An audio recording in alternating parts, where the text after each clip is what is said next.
Selamat pagi adik-adik sekalian, kembali kita berjumpa lagi untuk belajar firman Tuhan. Mari saya ajak untuk berdoa. Terima kasih Tuhan Yesus, Engkau baik dalam kehidupan kami, sehingga pada pagi hari ini kami bisa merenungkan firman-Mu. Terima kasih dalam nama Yesus, haleluya, amin. Puji Tuhan, pada pagi hari ini bacaan kita terambil di dalam kitab Kejadian 13 ayat yang ke-8 sampai ke-13 ya, tentang Abram dan Lot berpisah. Baik, saya akan membacanya 8 sampai 13. Maka berkatalah Abram kepada Lot, janganlah kiranya ada perkelahian antara aku dan engkau, dan antara para gembalaku dan para gembalamu, sebab kita ini kerabat. Bukankah seluruh negeri ini terbuka untuk engkau? Baiklah, pisahkan dirimu daripadaku. Jika engkau ke kiri, maka aku ke kanan. Jika engkau ke kanan, maka aku ke kiri. Lalu Lot melayangkan pandangannya, dan dilihatnyalah bahwa seluruh lembah Yordan banyak airnya, seperti taman Tuhan, seperti tanah Mesir, sampai ke Zoar. Hal itu terjadi sebelum Tuhan memusnahkan Sodom dan Gomora. Sebab itu Lot memilih baginya seluruh lembah Yordan itu, lalu ia berangkat ke sebelah timur dan mereka berpisah. Abram menetap di tanah Kanaan, tetapi Lot menetap di kota-kota lembah Yordan dan berkemah di dekat Sodom.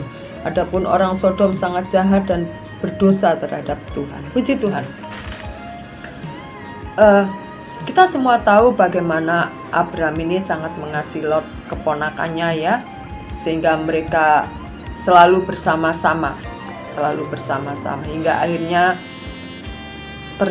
ternaknya makin banyak, gembalanya juga makin banyak ya, karena saking banyaknya sehingga kadang-kadang ada perkelahian kecil antara gembala Lot dan gembala Abraham, dan hal itu menjadi kegusaran bagi Abraham. Maka Abraham memanggil Lot ya, sehingga dia berkata, janganlah kiranya ada perkelahian antara aku dan engkau, dan antara para gembalaku dan gembalamu, sebab kita ini kerabat. Betapa mulia hati Abraham ya, masih memperhatikan hubungan kerabat, masih menghargai. Tetapi di sini kita melihat bahwa ternyata Abraham dengan berbesar hati menawarkan suatu tawaran, kita harus menyelesaikan masalah ini dengan baik. Dan karena tanah ini sangat luas, kita bisa memilih salah satu dari kita terlebih dahulu. Kalau engkau ke kanan, aku ke kiri. Kalau engkau ke kiri, maka aku ke kanan. Dan akhirnya firman Tuhan mengatakan Lot yang mengambil keputusan terlebih dahulu ya.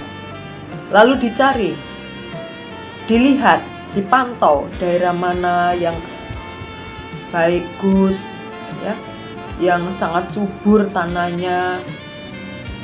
Nah, lalu Lot memilih lembah Yordan banyak airnya, seperti taman Tuhan, seperti tanah Mesir, sampai ke Zoar.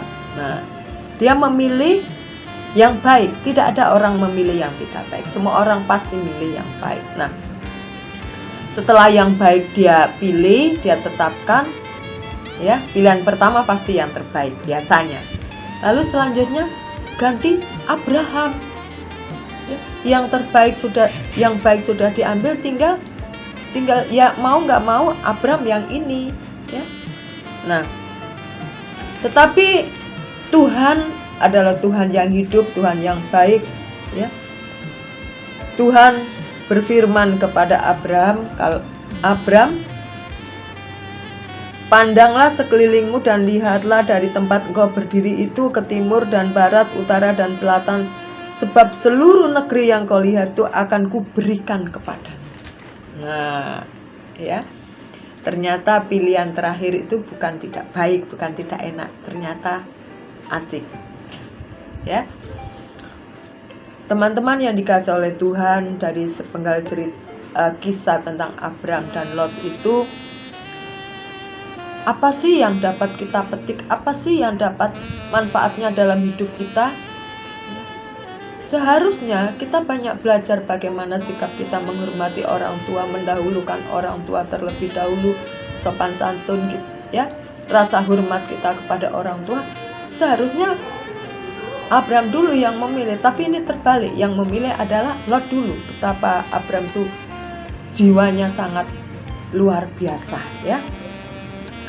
Nah, sepintas kita melihat bahwa pilihan Lot itu yang terbaik untuk Lot. Tetapi kita tahu ternyata itu adalah Sodom dan Gomora ya. Ada sedikit egois gitu ya, kalau boleh dibilang. Karena apa?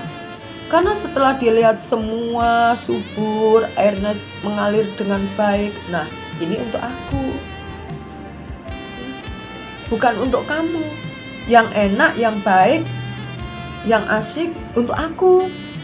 Kalau yang enak, yang nggak enak, yang nggak baik untuk kamu ya. Kebiasaan, kecenderungan kita manusia begitu, memilih yang terbaik, yang tidak baik baru orang lain. Aku dulu. Sifat apa itu? Egois. Mementingkan diri sendiri. Ya. Ingin diutamakan. Harus dia terlebih dahulu, jangan sampai dia menjadi orang kedua memilih. Apa yang dia senangi, dia sukai, nah itu dia pilih. Adik-adik yang dikasih oleh Tuhan, bukankah terkadang itulah sifat kita, sifat saya dan juga sifat kalian. Yang terbaik aku, ya, yang enak-enak aku. Kita lupa ada orang lain juga ingin merasakan hal yang baik. Oleh karena itu, mari kita belajar untuk juga memikirkan keberadaan orang lain, untuk juga memikirkan kondisi orang lain. Di masa pandemi seperti ini, mari kita lepaskan semua rasa ego kita. Kita peduli terhadap sekeliling kita. Siapa sekeliling kita? Mama, papa kita, saudara kita, mungkin om, tante kita, adik, kakak kita, bapak dan ibu guru. Apa yang bisa kita berikan, apa yang bisa kita tolong, kita akan lakukan, meskipun hal yang terkecil. Kita belajar dari Abraham. Dia selalu punya jiwa besar. Makanya tidak heran kalau Tuhan sangat sayang kepada Abraham. Dan di bacaan saya terakhir tadi dikatakan, seluruh daerah ini akan menjadi milik. Puji Tuhan. Itulah kalau kita mau berjalan bersama Tuhan, kalau kita mau menuruti apa yang Tuhan mau, berkat-berkatnya yang sudah disediakan bagi kita dicurahkan juga untuk kita sampai melimpah-limpah. Puji Tuhan, ya. Tetap semangat di masa pandemi ini. Janganlah kita menjadi orang yang egois, karena orang egois itu akan merusak diri sendiri, ya, dan merugikan diri kita sendiri terlebih, dan juga untuk orang lain. Jangan sampai, awas, jangan sampai kita menjadi pribadi yang egois. Haleluya, puji Tuhan. Tuhan memberkati.